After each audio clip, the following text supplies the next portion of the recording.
Greetings, I'm Steve Cook, Superintendent of Bedlam Pines Schools. It's September 10th, 2024. This is your September board meeting recap. The meeting got started underway at 5:30. We had a long executive session in which we were hearing, the board was considering 3 appeals that they heard from our legal team during the executive session. I'll talk to you about those a little bit when we get to action items, but we started that meeting at 4 o'clock. Once we got into our regular meeting, we kicked it off with our district recognitions. We're very excited to recognize our former chair of the board, Melissa Barnes-Delakia, who served on the board from 2019 through 2024, through some pretty tough times during that time. Very excited to celebrate her, and she was this month's Champion of Students Award winner, and she's in service now working for the Bend International School, which is a wonderful experience for her to be a part of the district now. Then we had our Welcoming Week proclamation, and that was read by Directors Fisher and Directors Chadwick in both English and Spanish, establishing Welcoming Week for the 24-25 school year for the district. We had 2 public commenters, Zach Bratz and Chris McGee. Both were contractors seeking information on making sure that district policies are going towards contracting with licensed and union contractors to ensure that all the payments and those kinds of things are done in an ethical and meaningful manner. And that was a good public comment time for those folks. The consent for agenda items passed with no discussion.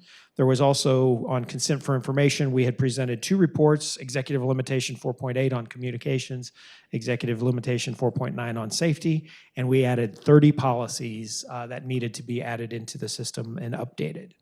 Then we went into our reports. We first heard a report from Dan Emerson, our new Chief Financial Officer.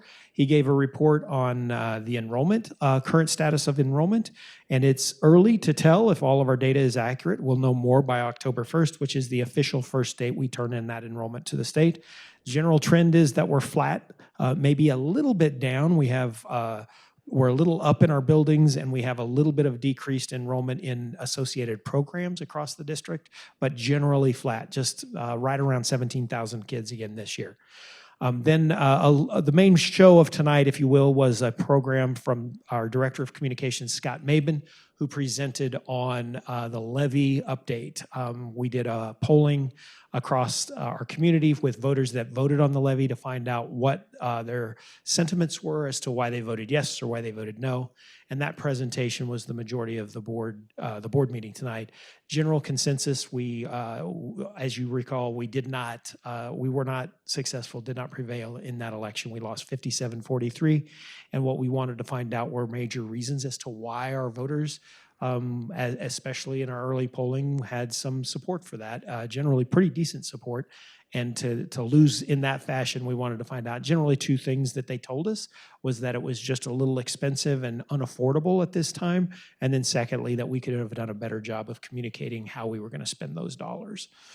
And that was it. That was it for reports. We had action items. We had 3 action items of those executive session detail. We had 3 appeals that were requested. And those were listed by date. I can summarize that all 3 appeals were denied to be heard by the board, and those votes are in the tally for the record. And then we talked about administrative policies and regulations. There's several advertising policies and sponsorship policies that are going out for public review and feedback. We'd love to hear your feedback. There's a lot of work that's been done on these policies, a lot of feedback we've been given from our student advocacy groups, and we're pushing those out for feedback now. And in my superintendent's report, just 3 things to talk about. One was the great start to school, and we're just so grateful for the wonderful work of our staff, our teachers, and administrators in our buildings, just getting schools up and running, and just a lot of smiles, a lot of excitement as we kick off this 24-25 school year. And I'm just ever so grateful for all of you, all of our staff, doing such a wonderful job to make our students feel welcome and be a part of our wonderful community. The second item was an acknowledgement that we could have handled some things last year better at Highland, and an apology for that community, that those students and families, for the way that school ended in the 22-23 school year, and just a recognition that as administrators at the district office, we need to do as good a job as we can on every one of those kinds of issues as we address them.